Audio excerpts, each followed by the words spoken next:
I stood in front of the boutique mirror, staring at a woman I barely recognized. At 68, my face carried lines of a life well lived, but today, those lines seemed softer, almost hopeful. The dress I wore, a deep emerald green with a simple silver clasp, hugged my frame in a way I hadn't felt in years. I'd spent decades in plain sweaters and sturdy jeans, clothes that suited my long shifts at the bakery I'd built from nothing. But today, I wanted to feel beautiful. My hands smoothed the fabric, trembling slightly. The shop assistant, a young woman with kind eyes, smiled at me. "Mrs. Harper, you look stunning. That color makes your eyes shine." I managed a small nod, and used to such words. Compliments felt foreign, but I wanted to believe them. After all, I was getting ready for my son Michael's wedding. In 2 weeks, he'd marry his fiancée Lauren, and despite the distance that had grown between us, I wanted to be there, looking like a mother he could be proud of. The boutique was quiet, save for the soft hum of music and the rustle of bags. I glanced at the price tag on the dress, more than I'd ever spent on clothes in a year. But this was special.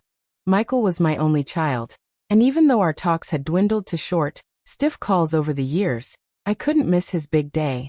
"I'll take it," I told the assistant, my voice steady despite the flutter in my chest. She beamed and led me to the counter, where I handed over my card. As she processed the payment, I looked out the window at the busy streets of Asheville, the small town I'd called home my whole life. I'd opened my bakery here, mourned my husband Tom here, raised Michael here. Now Michael was starting a new chapter, and I wanted to be part of it, even if he hadn't called in weeks. I stepped outside, the dress bag heavy in my hands, and walked to my old Ford parked nearby. The air was crisp, carrying the scent of autumn leaves. I checked my watch, 1:30 p.m. I had a meeting with the wedding planner at 2 o'clock. My heart raced at the thought. Michael didn't know I'd been helping with the wedding costs. I'd told the planner, Sarah, to keep it secret. "Are you sure, Mrs. Harper?" she'd asked when I first called, her voice hesitant. "Most parents want the couple to know." I'd nodded, even though she couldn't see me. "It's better this way," I'd said. Michael had always been proud, too proud to accept my help openly. He thought it made him look weak, especially in front of Lauren's wealthy family. The wedding planner's office was in a sleek building on the edge of town.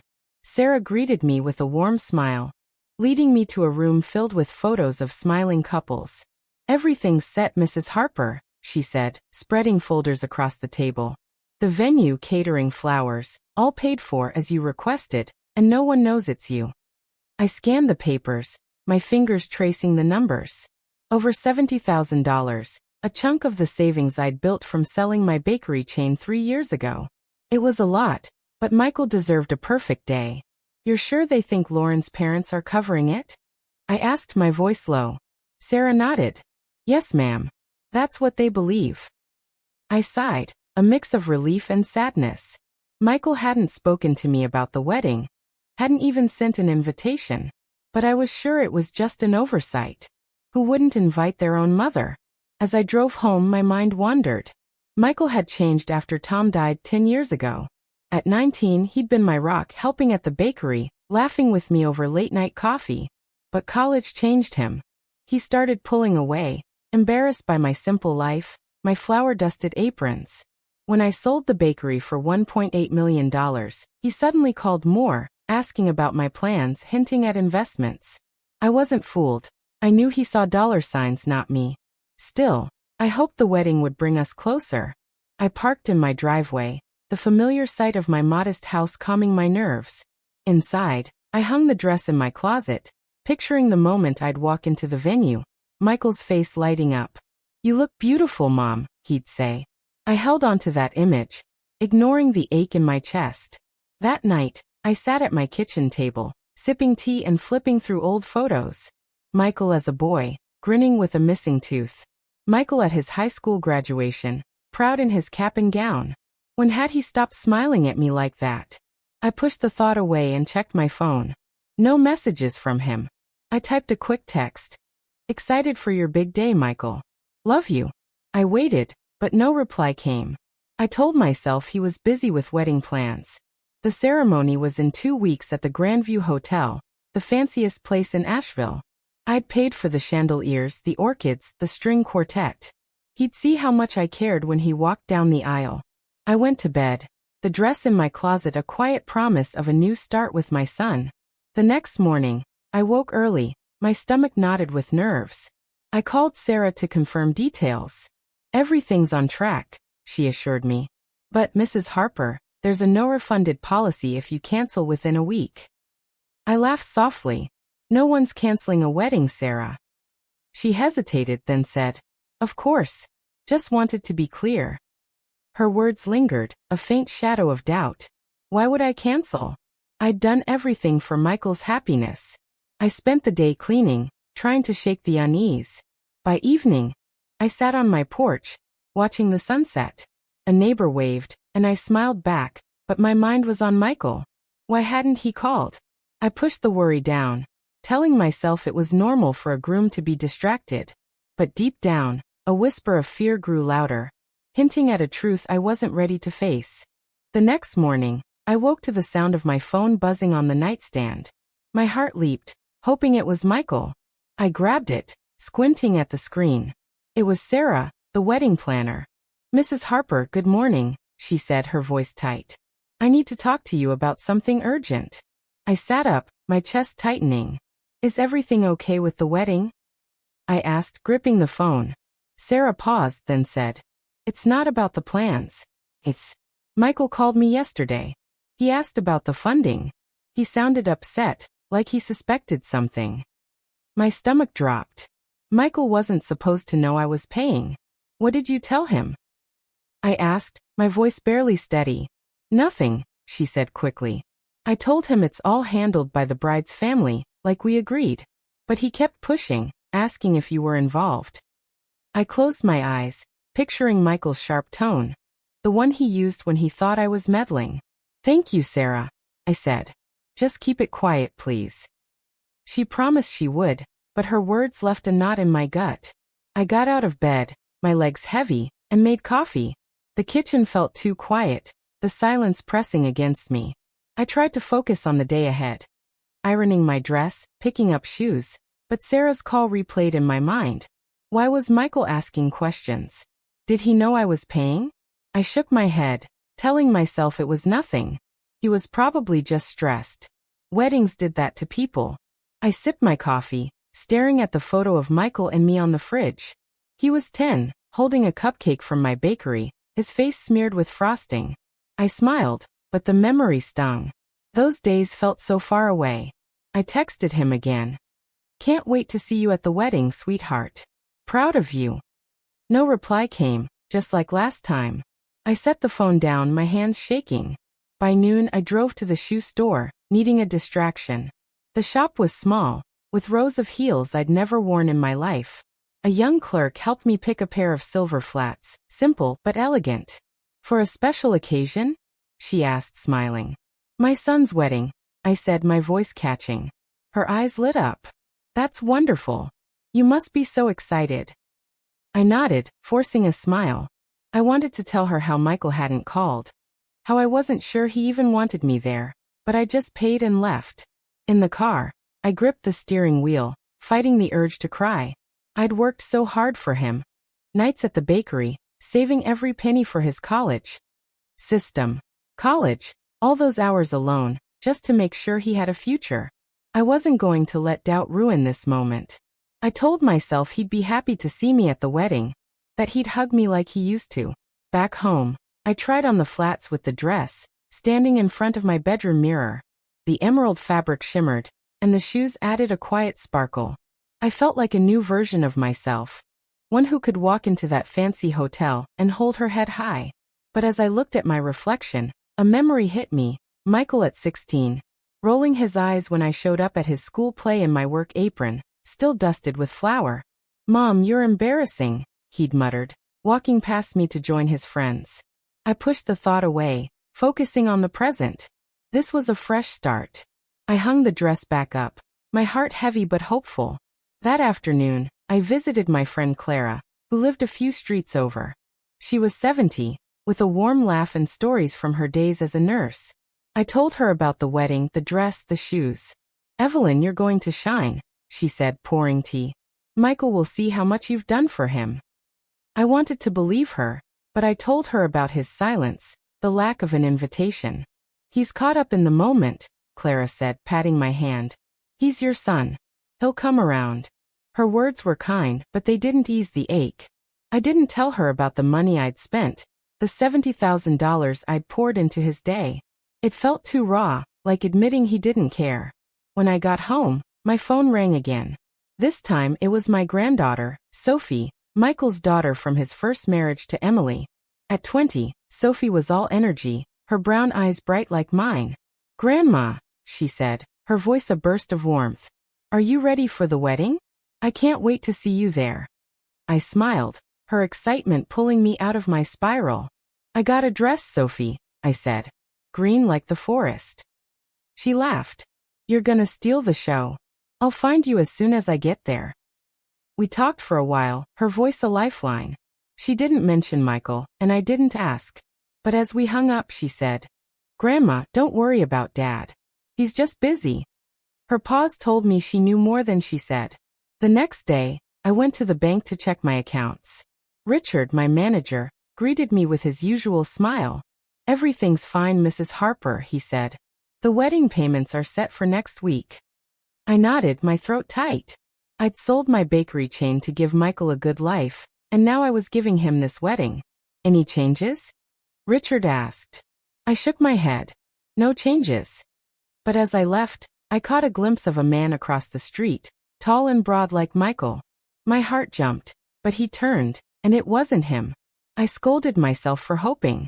Why did I keep expecting him to show up? The days blurred together, each one heavier with silence. I busied myself with small tasks, polishing my shoes, packing a gift for Michael and Lauren, a check for their honeymoon. I wrote a note. "For your new life together. Love, Mom." I imagined them opening it, smiling, maybe calling to thank me. But every time I checked my phone, the screen was blank. One night, I sat in my living room, staring at an old photo album. Pictures of Michael as a baby, as a teen, as the man he'd become. I traced his face, wondering when I'd lost him. Was it when Tom died? When he went to college? Or was it me, too focused on the bakery to notice him slipping away? 2 days before the wedding, Sarah called again. "Mrs. Harper, I got another call from Michael," she said, her voice shaky. "He's insisting on seeing the payment records. He said he doesn't want any surprises at the wedding." My blood ran cold. "Surprises?" I asked. Sarah hesitated. "He mentioned you specifically. Said he didn't want you interfering." The word hit like a slap. Interfering?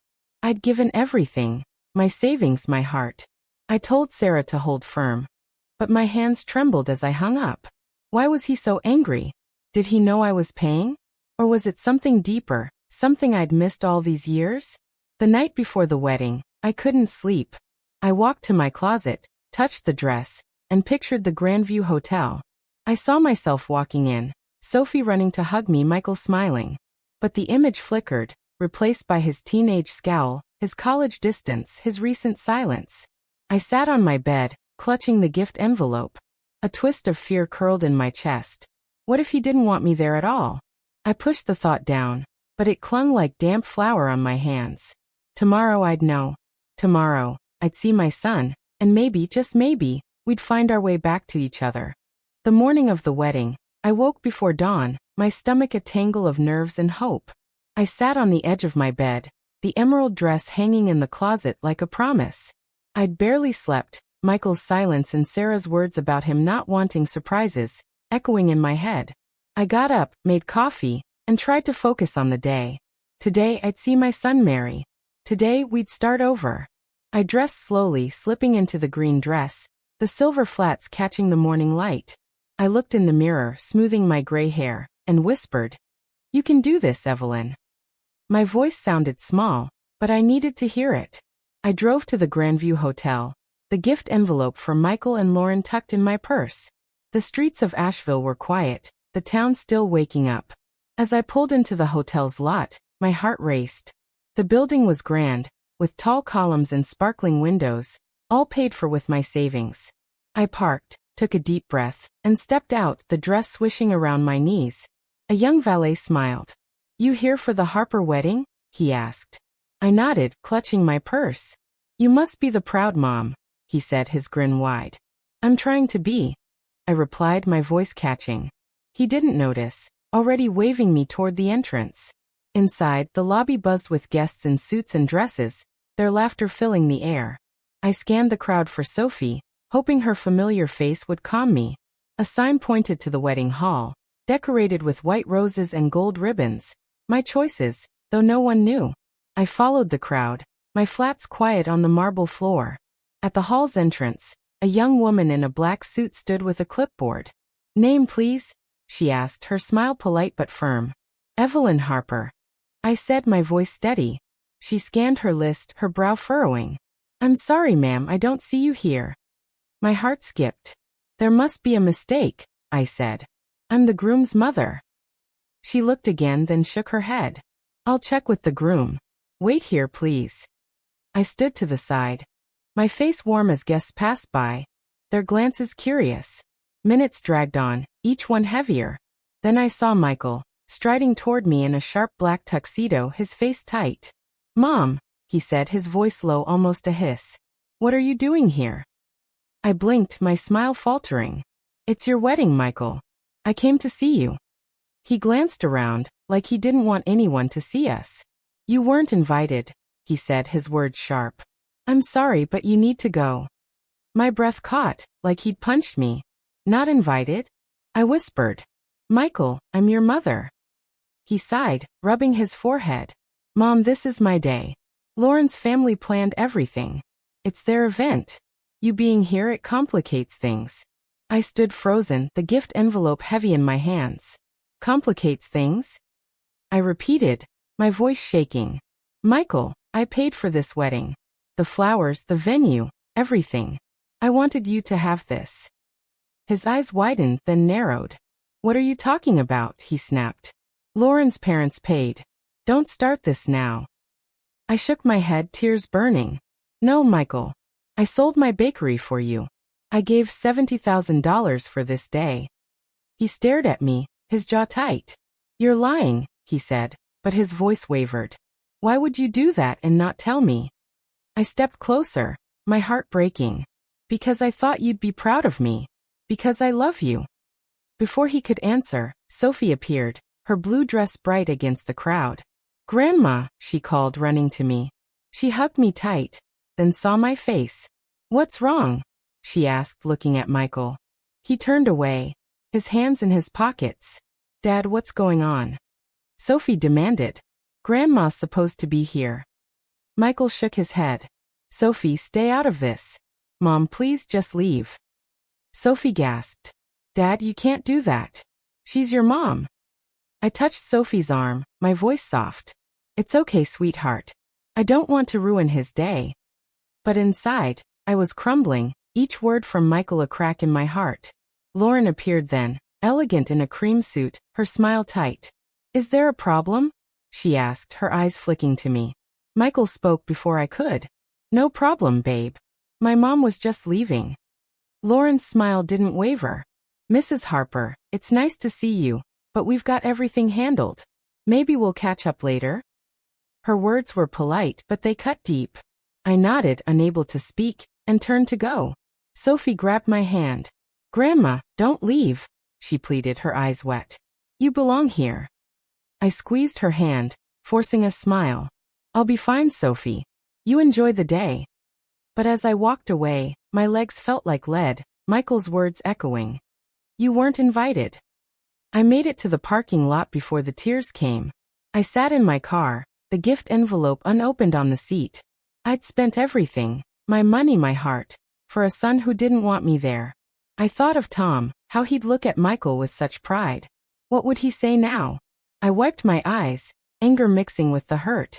I'd given so much, and for what? To be turned away like a stranger? I pulled out my phone and called Sarah. "Mrs. Harper?" She answered, surprised. "I'm at the wedding," I said, my voice shaking. "Michael told me to leave." "Sarah, I want to cancel the payments." There was a long pause. "Are you sure?" she asked. It'll stop everything, the catering, the venue, all of it. I took a deep breath. I'm sure, I said. Let them figure it out. I hung up, my hands trembling. I looked at the hotel, the lights glowing, the music starting inside. I'd built this day, and now I was tearing it down. Part of me felt guilty, but another part felt free, like I was finally standing up for myself. I started the car, the engine loud in the quiet lot. As I drove away, I thought of Sophie's face, her plea for me to stay. I'd see her again, but Michael? I wasn't sure. The road blurred through my tears, but I kept driving, my heart heavy with a truth I couldn't ignore. I'd given everything to a son who didn't want me, but I wasn't done fighting for myself. I drove away from the Grandview Hotel, my hands tight on the steering wheel, tears blurring the road. The gift envelope for Michael and Lauren sat untouched on the passenger seat, a reminder of the hope I'd carried just hours ago. My chest ached, each breath heavy with Michael's words. You weren't invited. I'd poured my heart into his wedding. $70,000, years of saving, nights of dreaming he'd smile at me again. And he'd sent me away like I was nothing. I wiped my eyes, the anger growing hotter than the hurt. I'd told Sarah to cancel the payments, and now the wedding would fall apart. Part of me wanted to turn back to fix it, but another part, small but fierce, whispered, Enough, Evelyn. Enough. I pulled into a gas station a few miles away, needing to stop before I lost myself completely. The neon lights buzzed overhead as I sat in the car, my hands shaking. I looked at my phone, hoping for a text from Sophie, something to anchor me. Nothing. I thought of calling Clara, but what would I say? That my son had thrown me out of his wedding? The shame burned too deep. Instead, I got out, the cool air hitting my face, and walked inside to buy a bottle of water. The cashier, an older man with tired eyes, nodded at my dress. Fancy event? He asked, scanning the bottle. I forced a smile. Was supposed to be. I said, my voice cracking. He looked at me, his face softening. Rough day, huh? Been there. Want a coffee? It's on me. His kindness caught me off guard, and I shook my head, muttering, Thanks, but I'm okay. I wasn't, but I couldn't say it out loud. Back in the car, I sipped the water, my mind racing. What was happening at the wedding now? Had Sarah stopped the payments? Were the lights going dark, the music fading? I pictured Michael's face, his shock when he realized the truth. Would he call me, beg me to fix it? Or would he hate me more? I leaned back, closing my eyes, and remembered the day he was born, so tiny in my arms, Tom kissing my forehead. He's perfect, Ev, Tom had said. I'd promised Michael the world that day, and I'd tried to give it to him. Every late shift, every dollar saved, every dream I let go of. Where had I gone wrong? My phone buzzed, snapping me back. It was Sophie. I answered, my heart pounding. Grandma, where are you? She said, her voice shaky. I'm looking everywhere. I swallowed hard. I'm not there, Sophie. Your dad, he asked me to leave. She gasped. What? Why would he do that? You paid for everything. I froze. You knew? I asked. She hesitated. I overheard Dad talking to Lauren last week. He was mad, said you were trying to control things. I told him he was wrong, but he wouldn't listen. My throat tightened. Sophie, why didn't you tell me? She sniffed, like she was crying. I thought he'd change his mind, Grandma. I thought he'd see how much you love him. I'm so sorry. I gripped the phone, tears falling again.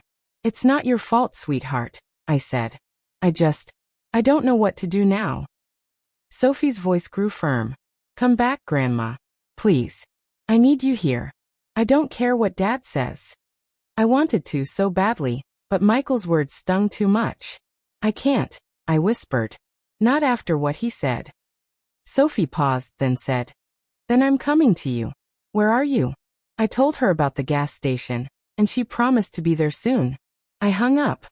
My heart a mess of love for her and pain for Michael. Sophie cared, at least. That was something. While I waited, I thought about the wedding falling apart. The guilt crept in cold and sharp. Had I been too quick to cancel the payments? What if Michael needed me now? I almost called Sarah to undo it, but then I remembered Lauren's cold smile, Michael's hard eyes. No. They'd made their choice. I wasn't their bank anymore. I looked at the gift envelope, the note inside. For your new life together. Love, Mom. I tore it open, the check for $5,000 staring back. I'd wanted to give them a honeymoon, a memory. Now it felt like a joke. I stuffed it back in my purse, my fingers brushing an old photo of Michael and me at the bakery, him laughing with a rolling pin. I stared at it, my chest tight. When had he stopped being that boy? Headlights flashed, and Sophie's car pulled up. She jumped out, her blue dress wrinkled, her eyes red. I got out, and she hugged me so tight I could barely breathe.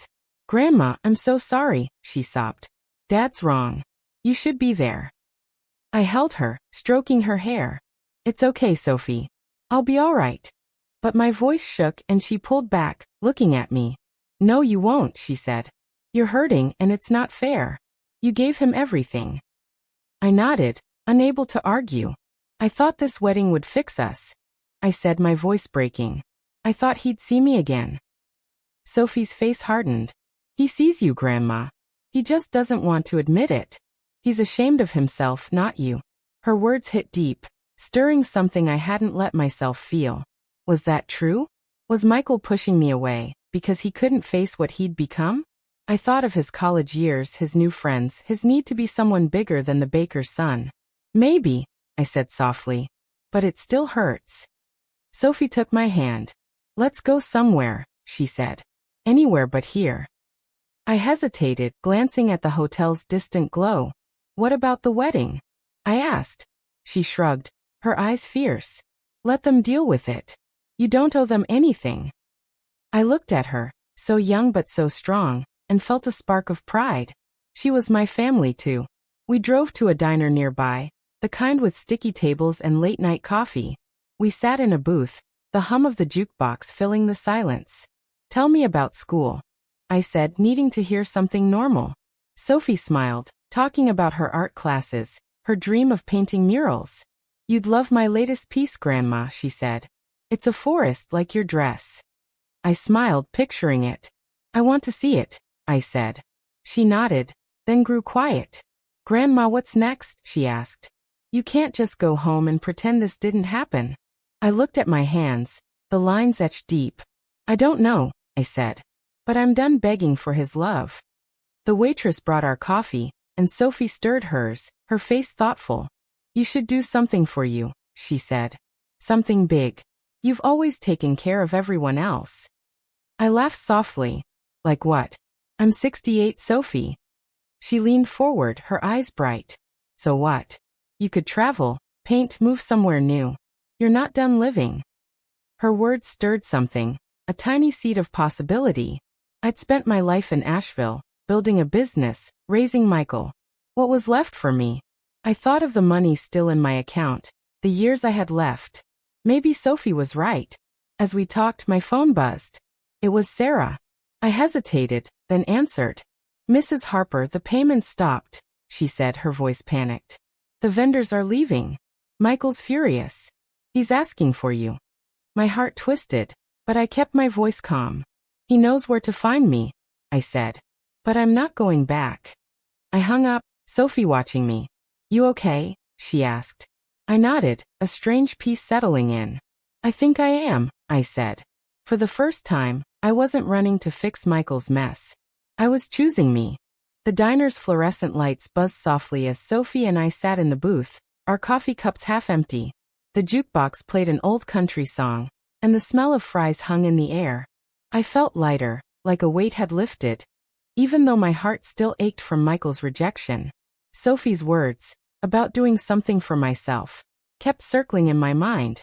I'd never thought much about what I wanted, not since Tom died and I threw myself into raising Michael and building the bakery. Now at 68, the idea of starting over felt both scary and thrilling. Sophie reached across the table, squeezing my hand.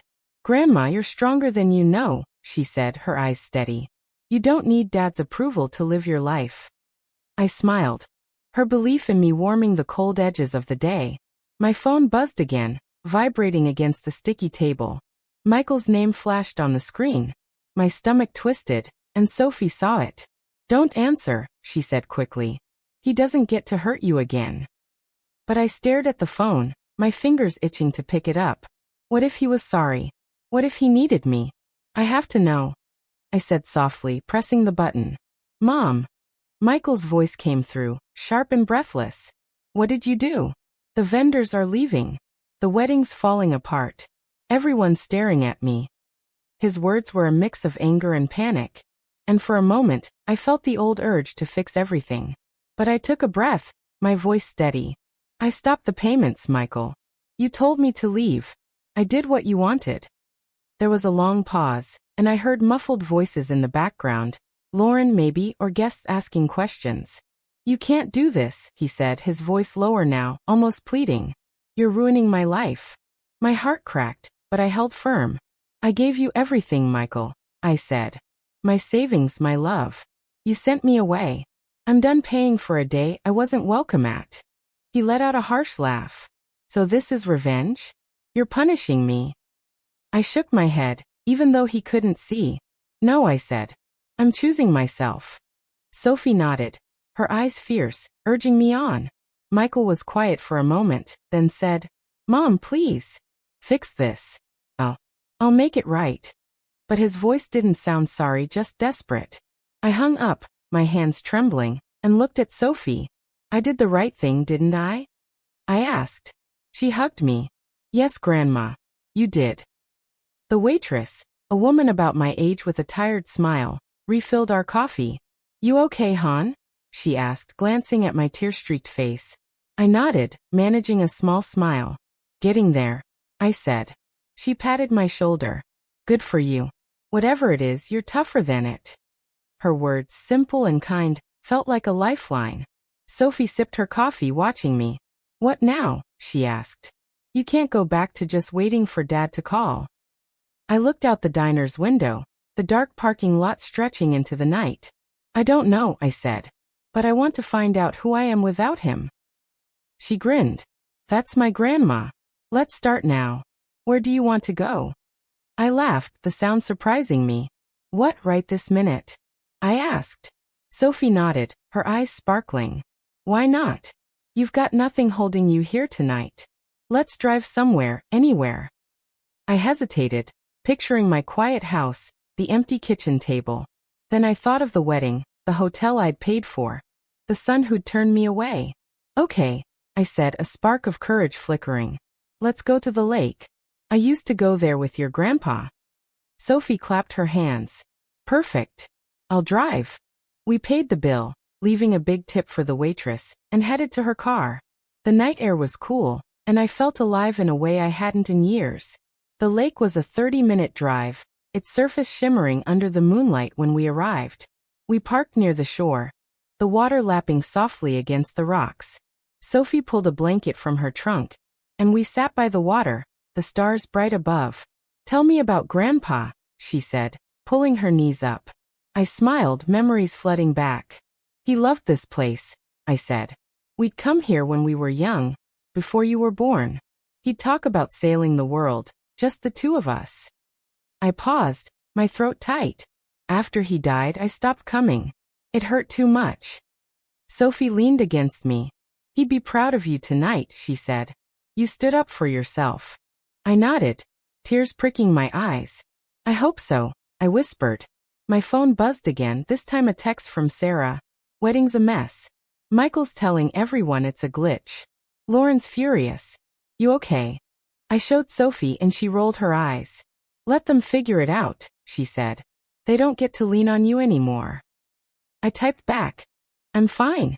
Let it go. As I hit send, I felt a weight lift. I'd spent so long trying to hold Michael's world together, but now I was letting it fall. Sophie pointed at the stars.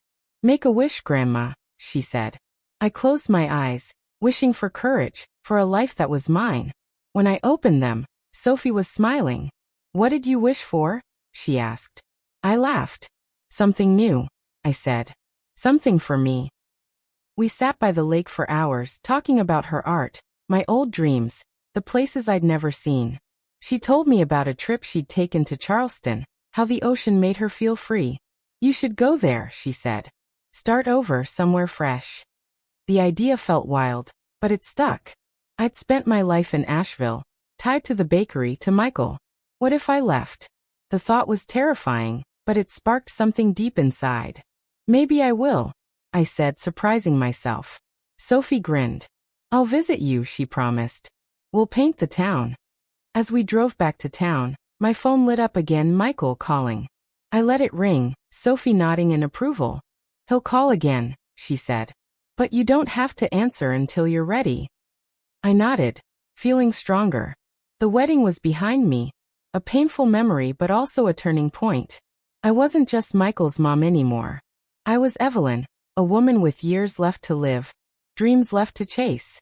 When we reached my house, Sophie hugged me tight. You're my hero, Grandma, she said. I held her close, tears falling.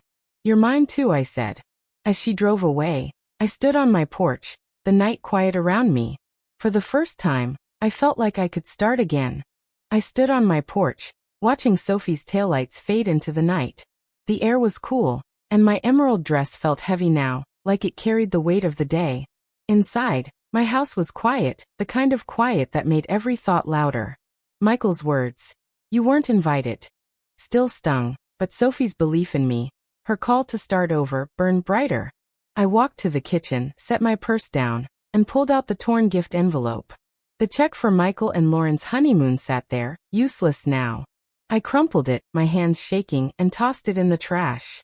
For the first time, I felt like I was letting go, not just of the money, but of the need to fix my son's life. I made tea, the kettle's whistle sharp in the silence, and sat at the table. My phone lit up again, Michael calling for the third time. I stared at it, my heart pulling in two directions.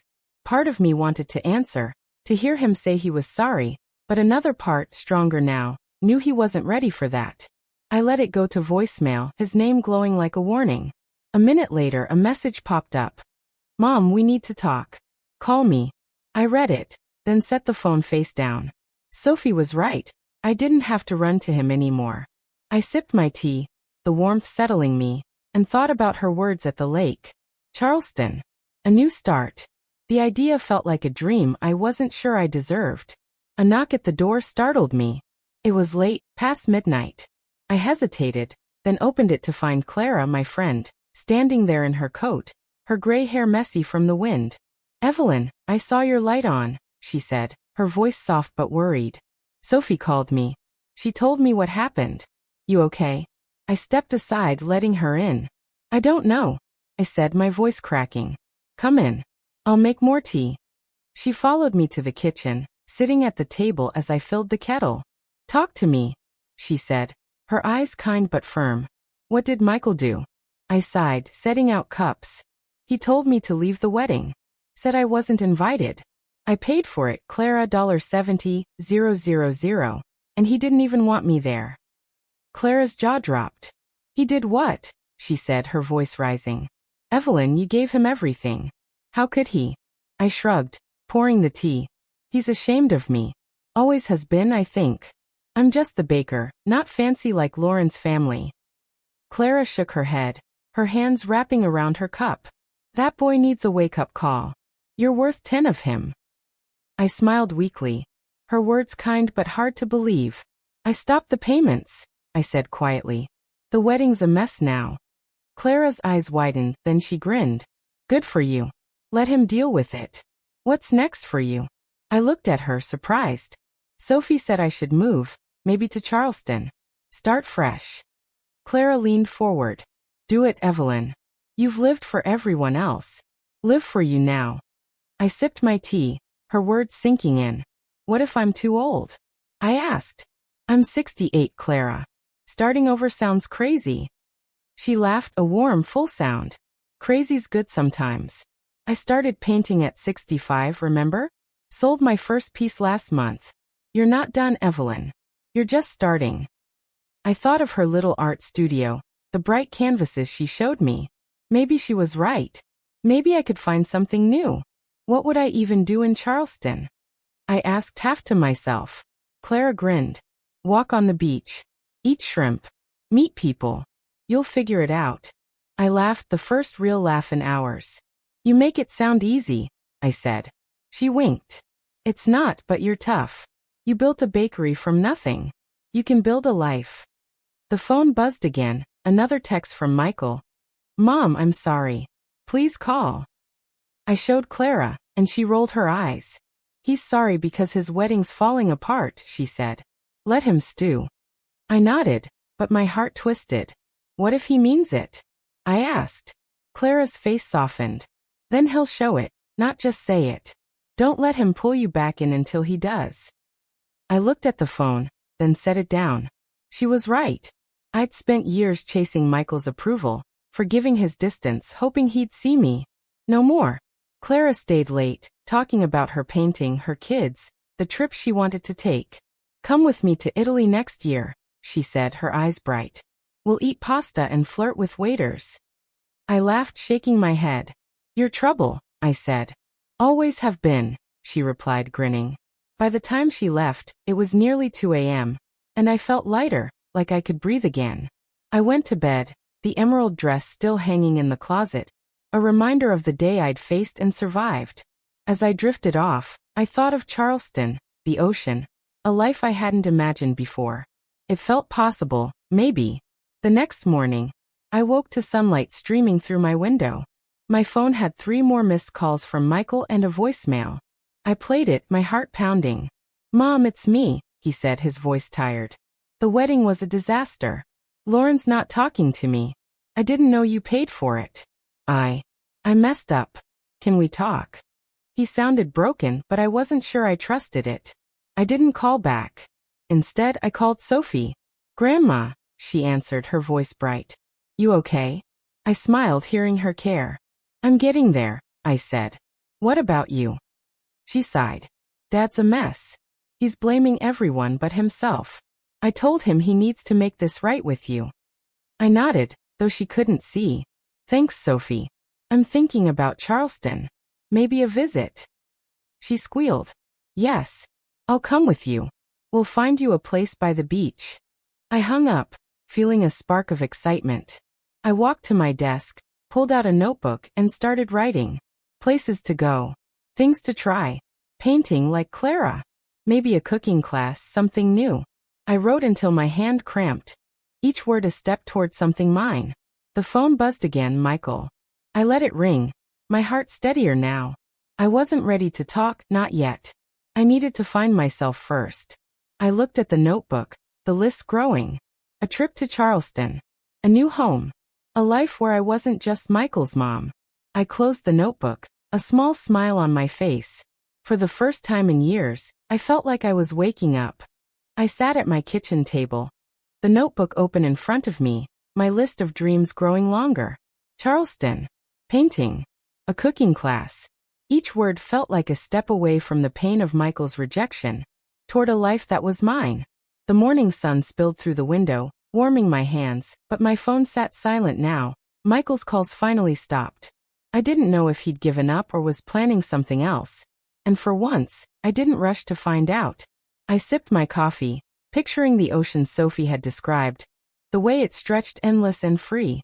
The idea of leaving Asheville, my home for 68 years, scared me, but it also felt right, like a door I'd never dared to open. A knock at the door broke my thoughts. I opened it to find Sophie, her hair messy, a backpack slung over her shoulder. Grandma, she said, hugging me tight. I couldn't stay away. You okay? I smiled, pulling her inside. Better than yesterday, I said, leading her to the kitchen. She dropped her bag and saw the notebook. What's this? She asked, picking it up. Your new life plan? I laughed, a little shy. Something like that. I'm thinking about Charleston, like you said. Her eyes lit up. Yes. Grandma, you'd love it there. The beaches, the food, the people, it's alive. I poured her coffee, my heart lighter with her here. You really think I could start over? I asked. She nodded, fierce. You're not just starting over. You're starting better. We sat, sipping coffee, and she flipped through my list. Painting? Oh, you have to try it, she said. I'll teach you. We'll paint the ocean together. I smiled, picturing us with brushes, laughing like we used to when she was little, sneaking cookies from the bakery. I'd like that, I said softly. But Sophie, what about your dad? He's been calling. Her face darkened. and she set her cup down. He's a mess, Grandma. Last night, he was yelling at Lauren, blaming her for the wedding falling apart. I told him it was his fault for pushing you away, but he wouldn't listen. I sighed, the ache returning. Did he say anything about me? I asked. She hesitated, then nodded. He said he didn't mean to hurt you, but he's more worried about fixing things with Lauren than with you. Her words stung, but they didn't surprise me. Michael had always chased what looked good, status, money, Lauren's world. I was just the mom who didn't fit. I thought he might be sorry, I said, my voice quiet. Sophie reached for my hand. He is in his way, but he's too stubborn to admit it. You don't have to wait for him, Grandma. I nodded, tears pricking my eyes. I know. It's just hard. He's my son. She squeezed my hand. And I'm your family too. You've got me always. Her words wrapped around me like a hug, and I wiped my eyes, smiling. You're right, sweetheart. You're my rock. The doorbell rang, sharp and sudden. Sophie frowned. You expecting someone? I shook my head, my stomach twisting. I opened the door, and there was Michael, his tie loose, his face tired and unshaven. Mom, he said, his voice low. Can I come in? I froze, my heart racing. Sophie stood behind me, her arms crossed. What do you want, Dad? She asked, her tone sharp. Michael glanced at her, then back at me. I need to talk to you, Mom. Alone. I hesitated, then stepped aside. Okay, I said. But Sophie stays. He nodded, stepping into the kitchen, his shoulders slumped. He looked smaller, not the confident man from the wedding. We sat at the table, the air heavy. Michael stared at his hands, then spoke. The wedding was a disaster, he said. The vendors left. Lauren's parents are furious. She's barely talking to me. I waited, my heart pounding. I'm sorry it fell apart, I said, meaning it despite everything. He looked up, his eyes red. Why didn't you tell me you paid for it? Why hide it? I took a deep breath. Because you never wanted my help, Michael. You were ashamed of me, of where we came from. I thought this would make you happy. He shook his head, his voice breaking. I wasn't ashamed. I wanted to be someone bigger, for Lauren, for her family. I didn't think you'd understand. Sophie scoffed. That's a lie, Dad. You pushed Grandma away because she wasn't fancy enough for your new life. Michael glared at her. Stay out of this, Sophie. I held up a hand. No, Michael. She's right. You sent me away from your wedding. You broke my heart. My voice cracked, and tears fell. Michael's face softened, just for a moment. Mom, I didn't mean to, he said. I was caught up in everything. Lauren, her parents, the pressure. I messed up. I looked at him, searching for the boy I'd raised. Then why didn't you invite me? I asked. He looked away, silent. Sophie leaned forward. Answer her, Dad. He rubbed his face, his voice low. Lauren's parents didn't want you there. They said it would complicate things. I went along with it. My chest tightened, the truth worse than I'd imagined. And you agreed? I asked, my voice barely a whisper. He nodded, eyes on the table. I thought it was easier. I was wrong. I wanted to believe him, but the hurt was too raw. You chose them over me, I said. After everything I gave you. He looked up, tears in his eyes. I know, Mom. I'm sorry. I'll make it right. Sophie shook her head. Words aren't enough, Dad. You have to show it. I stood, needing air. Michael, I need time, I said. I can't fix this for you anymore. He nodded, standing too. I'll try, Mom, he said, his voice small. I'll keep trying. He left, the door clicking shut behind him. Sophie hugged me. You were strong, Grandma, she said. I'm proud of you. I held her tight, tears falling. I don't feel strong, I admitted. She smiled. You are. And you're going to Charleston. We're planning it today. I laughed through the tears, her energy pulling me forward. Okay, I said. Let's do it. As we sat back down, the notebook open, I felt a flicker of hope. Michael's apology was a start, but my life wasn't his anymore. It was mine. I sat with Sophie at the kitchen table, the notebook open, our coffee cup steaming. Michael's visit left me shaken, his apology ringing in my ears, but it wasn't enough to erase the hurt. Sophie grabbed a pen, her eyes bright. Okay, Grandma, let's plan Charleston, she said.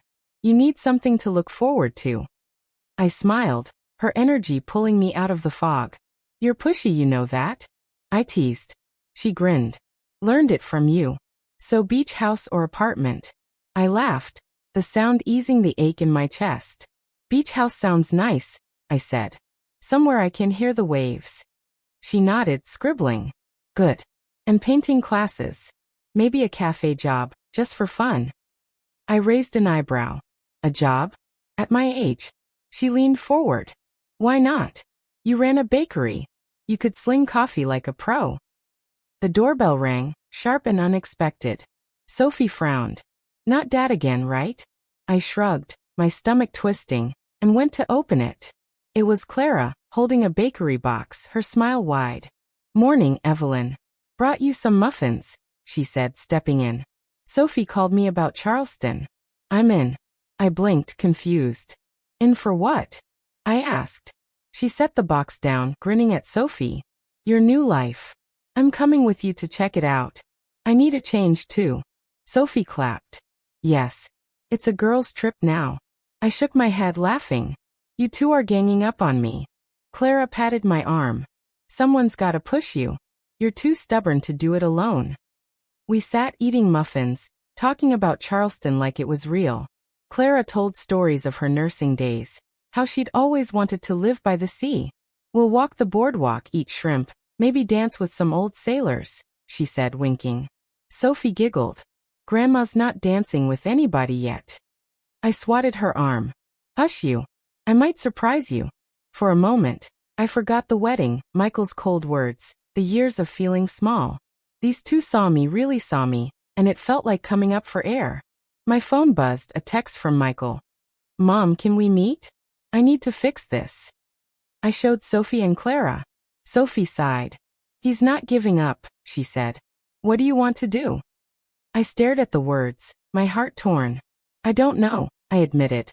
Part of me wants to hear him out. Clara leaned forward, her voice gentle.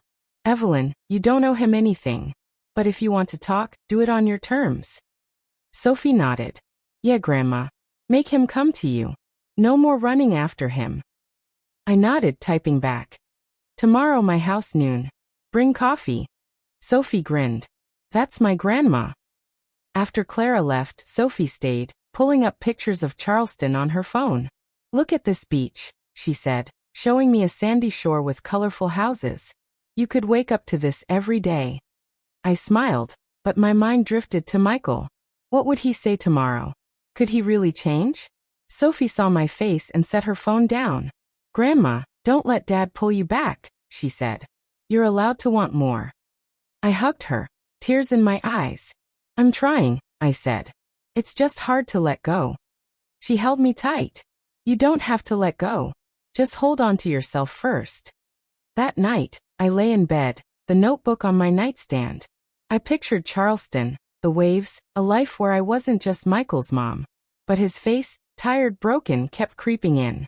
I wanted to believe he was sorry, but I'd believed that before. And it had left me empty. I closed my eyes, whispering to Tom, wherever he was. Am I doing the right thing? I asked the dark.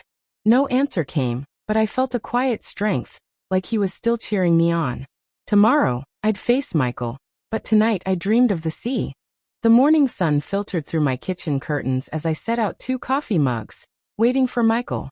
My hands shook a little. Not from fear but from the weight of what this talk might mean. The notebook with my Charleston plans lay closed on the counter, a reminder of the life I was starting to imagine. Sophie had left last night, promising to call later, her words still warm in my heart. Hold on to yourself first. I wanted to, but facing Michael again felt like stepping into a storm. The clock struck noon, and a knock came, sharp and hesitant.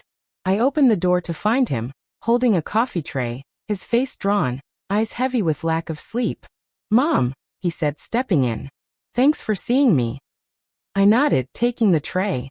Sit, I said, pointing to the table. He sat, fidgeting, the silence thick between us. I poured the coffee, my voice steady. What do you want to say, Michael? He looked at his cup, then at me. I'm sorry, he said, his voice low. For the wedding, for everything. I didn't know how much you did for me. I sipped my coffee, waiting. You sent me away, I said. You chose Lauren's family over me. He winced, nodding. I know. I was stupid. I thought I had to fit in with them, be someone else. I hurt you and I hate myself for it. His words sounded real, but I'd heard sorry before. Why now? I asked, my eyes on his. Because your wedding fell apart? He shook his head. It's not just that. Lauren and I were done. She left yesterday. Said I wasn't the man she thought. My heart twisted. Part pity, part anger. So you're here because you're alone? I asked. He looked up, eyes wet. No, Mom. I'm here because I see it now. You gave me everything, and I threw it away. I want to make it right. I leaned back, my throat tight. How, Michael? Words aren't enough. He reached into his pocket, pulling out a crumpled photo. Him and me at the bakery, flour on our faces, laughing. I found this, he said, his voice breaking. I forgot how happy we were. I want that back. I stared at the photo, tears burning. I wanted that too, I said. But you pushed me away for years. I can't just forget that. He nodded, wiping his eyes. I know. I'll prove it, Mom. Whatever it takes. I wanted to believe him, but trust was a fragile thing. Start by being honest, I said. No more hiding. He took a shaky breath. Okay. I was ashamed not of you, but of me. I thought I had to be big, important. I lost myself and I lost you. His voice cracked, and I saw my boy again, the one who'd hug me after a bad day. But I wasn't ready to let go of the hurt. I'm moving to Charleston, I said, the words firm. His eyes widened. What? You're leaving? I nodded. I need to live for me now, Michael. I'm done waiting for you. He looked down, then back up. Can I visit you there? Maybe start over? I paused, my heart softening. Maybe, I said. But you have to show me, not just say it. He stood holding the photo. I will, Mom. I promise. I walked him to the door, my chest heavy but lighter too. Take care of yourself, I said. He hugged me, quick and tight, then left. I closed the door, tears falling, but I felt a spark of hope. Maybe we could rebuild, but it was his turn to try. I sat back down, opening the notebook. Charleston waited, and so did I, a new Evelyn ready to live. I stood in my kitchen, the notebook open, my Charleston plans staring back at me. Michael's hug lingered, his promise to try echoing in my heart, but I wasn't the same Evelyn who'd waited for him to care. At 68, I was ready to live for me. The phone rang, snapping me out of my thoughts. It was Sophie, her voice bubbling. Grandma, I found a beach house in Charleston for you to check out. It's perfect, blue shutters right by the water. Can I book a visit? I laughed, her excitement contagious. Slow down, sweetheart, I said. Let me think. She huffed. No thinking. You're going. Clara's coming too, right? I smiled. Yeah, she's all in. Okay, book it. Sophie squealed. This is it, Grandma. Your new life. I hung up, my heart racing. Leaving Asheville felt real now, not just a dream. I packed a small bag, picturing the ocean, when a knock came at the door. I opened it to find Lauren, Michael's ex-fiancée, standing there, her face pale, no trace of the polished woman from the wedding. Mrs. Harper, she said, her voice shaky. Can we talk? I blinked, stunned. Lauren? Sure, come in. She sat at the table, her hands twisting together. I owe you an apology, she said. I pushed Michael to keep you out of the wedding. My parents, they wanted it perfect, no complications. I was wrong. My jaw tightened. But her eyes were sincere. Why tell me now? I asked. She sighed. Because I lost him, and I see why. You're the heart he needs, and I helped him forget that. I leaned back, processing her words. You hurt me, Lauren, I said. But Michael made his choice too. She nodded, tears falling. I know. I wanted you to know I'm sorry. I softened, seeing her pain. Thank you, I said. I hope you find your way. She stood hesitating. He's trying, Mrs. Harper. Don't give up on him. I nodded, but my focus was on me now. She left, and I felt a strange peace, like closing a chapter. That afternoon, Sophie and Clara arrived, ready for our Charleston trip. Let's go, Evelyn, Clara said, tossing her bag in my car. We're beach-bound. Sophie grinned, holding her phone. I got us a painting class there too, she said. I laughed, their energy lifting me. You two are trouble, I said. Sophie hugged me. Good trouble, Grandma. We drove, talking and laughing, the road stretching toward possibility. At a gas station, my phone buzzed, a voicemail from Michael. I played it on speaker, Sophie and Clara listening. Mom, he said, his voice steady. I'm selling my place. I want to start over, closer to you, wherever you go. I'm sorry and I'll prove it. Love you. Sophie's eyes widened. Wow, Dad's serious, she said. Clara nudged me. What do you think, Evelyn? I smiled, a tear falling. We'll see, I said. But I'm not waiting anymore. In Charleston, the beach house was everything Sophie promised, blue shutters, waves crashing nearby. We walked the shore, my feet in the sand, Clara spinning like a kid. This is it, Evelyn, she said. Your new home. Sophie nodded. You belong here, Grandma. I looked at the ocean, feeling Tom's presence, his dream of sailing alive in me. I think I do, I said. That night, we painted in a small studio, my canvas messy but bold. Not bad for a beginner, Sophie teased. I laughed, paint on my hands, feeling free. Back home, I signed the lease for the beach house, my heart full. Michael called, asking to visit. I'm moving to Charleston, I told him. You can come, but it's on my terms. He agreed, his voice hopeful. As I packed, Sophie gave me a painting of the ocean, her gift to my new life. You're my hero, Grandma, she said, hugging me. I held her tight. You're mine too. Moral lesson. I learned that loving others doesn't mean losing yourself. At 68, I found my worth, not in my son's approval, but in the courage to live my own story. Choose yourself. You're never too old to start again.